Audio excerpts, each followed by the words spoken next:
Phase relationship between two points on a wave. Students, हम discuss करेंगे कि किस तरह से एक पीरियोडिक वेव पे दो पॉइंट्स जो हैं वो उनमें फेज का रिलेशन किस तरह से प्रोड्यूस हो सकता है। तो फेज जो कि डायरेक्शन ऑफ मोशन और डिस्प्लेसमेंट को डिस्क्राइब करता है, और हम इसको डिटेल में स्टडी कर चुके हैं ऑसिलेशन मोशन में, और यहाँ पे एक्चुअली जो है हम इसको वेव्स के लिए भी डिस्कस करेंगे। और स्टूडेंट्स, हम जानते हैं कि ऑसिलेशंस की वजह से ही वेव जो है प्रोड्यूस होती हैं।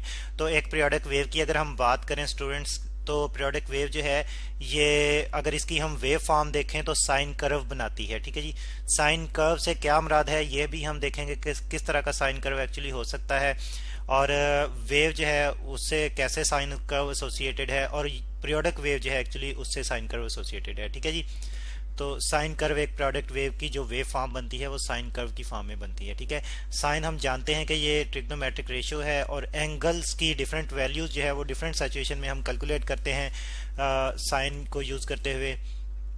तो यानी कि एंगुलर डिस्प्लेसमेंट या एंगुलर मोशन की जो है वो रिप्रेजेंटेशन है।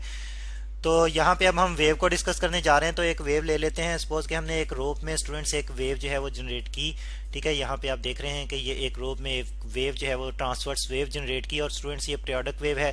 ठीक है, हम कहेंगे कि ये पीरियोडिक वेव है। और यहाँ पे हम जो है वो इस देख रहे हैं कि यहाँ पे जो है एक पॉइंट जो है इसको हम पॉइंट सी से रिप्रेजेंट कर देते हैं। ठीक है, तो ये जो है एक क्रेस्ट को डिफाइन कर रहा है, maximum displacement of vibration of particles on upward direction, in upward direction जो है ये डिस्प्लेसमेंट है। तो वेव जब पास आउट कर रही होती है रोप से, तो उसमें जो अपवर्ड डायरेक्शन में जो डिस्प्लेसमेंट है मैक्सिमम, इसको हम क्रेस्ट से डिफाइन करते हैं।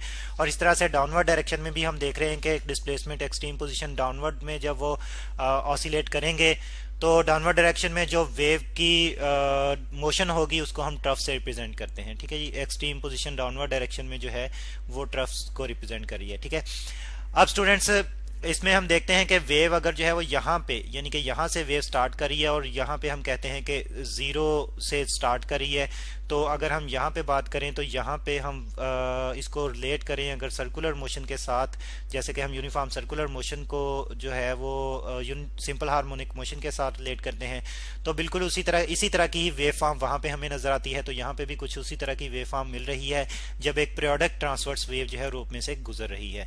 तो मैक्सिमम पोजिशन अपर डायरेक्शन में मैक्सिमम पोजिशन जो है यहाँ पे फिर जो एंगल बनता है तो ये π/2 का एंगल बनता है। ठीक है जी, यानी कि 90 डिग्री, ये रेडियन में हम रिप्रेजेंट कर रहे हैं, लेकिन अगर डिग्रीज में रिप्रेजेंट करें तो 90 डिग्री का एंगल बनता है, क्योंकि ट्रांसवर्स वेव में मीडियम पार्टिकल जो हैं वो राइट एंगल पे वाइब्रेट कर रहे होते हैं। ठीक है जी, तो अब यही वेव जो है ये मूव करती हुई जब आगे यानी कि प्रोसीड कर रही है, तो पार्टिकल ऑफ वाइब्रेशन जो है इक्विलिब्रियम पोजीशन पे दोबारा जब आ रहे हैं, तो यहाँ पे ये वाले पार्टिकल जो इक्विलिब्रियम पोजीशन पे हैं स्टूडेंट्स, तो यहाँ पे फिर फेज एंगल जो बन रहा है, जो एंगल बन रहा है रेडियन में, उसको हम पाई से रिप्रेजेंट करते हैं। ठीक है, और इक्विलिब्रियम पोजीशन यानी कि मीन पोजीशन के अलोंग है ये। और फिर इसी तरह से जब लोअर एक्सट्रीम पोजीशन की तरफ ऑसिलेशन जाती है, वाइब्रेशन जाती है मीडियम पार्टिकल्स की, तो यहाँ पे जो मैक्सिमम डिस्प्लेसमेंट प्रोड्यूस होता है एंगुलर फॉर्म में, वो हमारे पास आता है 3π/2। ठीक है जी, और फिर जो है वो जब इक्विलिब्रियम पोजीशन के अलोंग दोबारा से जो है पार्टिकल, यहाँ पे जो पार्टिकल ऑफ वाइब्रेशन जो इक्विलिब्रियम पोजीशन के अलोंग आ जाते हैं, तो यहाँ पे हमारे पास यही जो एंगुलर फॉर्म में डिस्प्लेसमेंट है ये 2π के इक्विवेलेंट आ जाता है। ठीक है, ये 2π जो है वो आ जाता है। अब जरा गौर करें कि ये साइन कर्व से कैसे एसोसिएटेड है। तो स्टूडेंट्स, हम जानते हैं कि साइन जीरो जो है यानी कि बिल्कुल इक्विलिब्रियम पोजीशन के अलोंग जब कोई डिस्प्लेसमेंट है ही नहीं, तो वहां पे फिर साइन जीरो जो है वो जीरो ही होगा। ठीक है जी, ये जरा 2π को हम जो है वो जरा यहाँ पे लिख लें।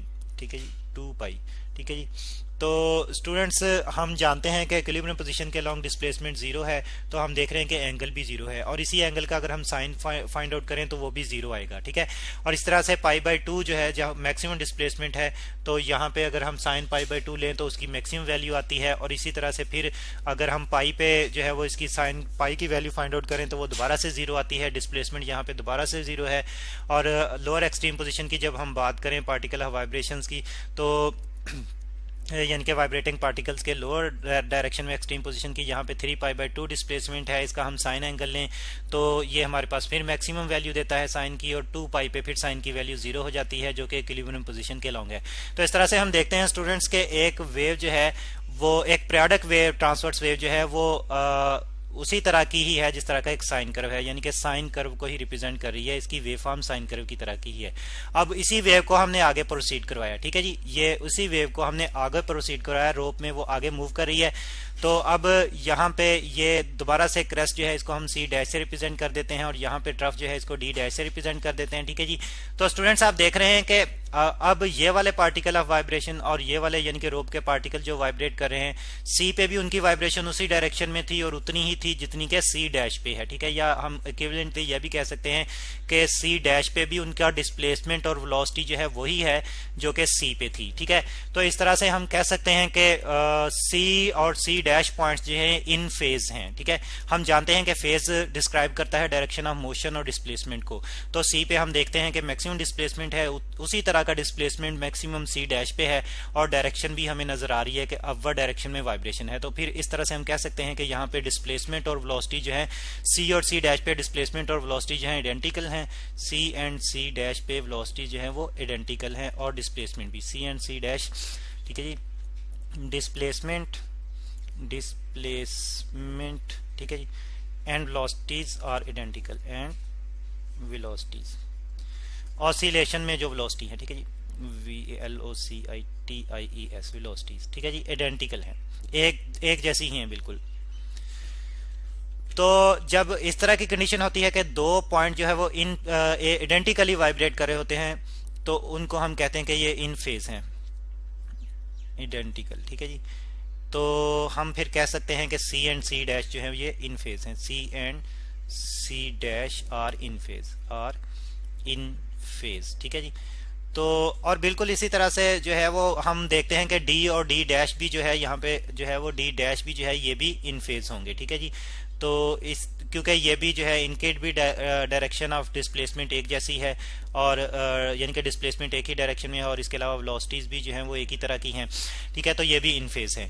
तो फिर अगर हम जो है वो अगर एंगल कैलकुलेट करना चाहें स्टूडेंट्स के सी और सी डैश के दरमियान में एंगुलर डिस्प्लेसमेंट या फेज डिफरेंस कितना है, तो सी डैश जो है स्टूडेंट्स यहाँ पे फेज डिफरेंस जो है 5 यहाँ पे फेज बन रहा है 5 पाई/2 का, ठीक है। तो अब जरा गौर करें, सी पे पाई/2 है और सी डैश पे 5 पाई/2 है। यहाँ पे अगर हम फेज डिफरेंस यानी कि फाई जो है जिसको हम फेज एंगल भी कहते हैं, सिंपली फेज डिफरेंस कहते हैं, ये कैलकुलेट करना चाहें तो 5 पाई/2 से पाई/2 अगर हम माइनस करें तो हमारे पास रिजल्ट आता है स्टूडेंट्स 2 पाई।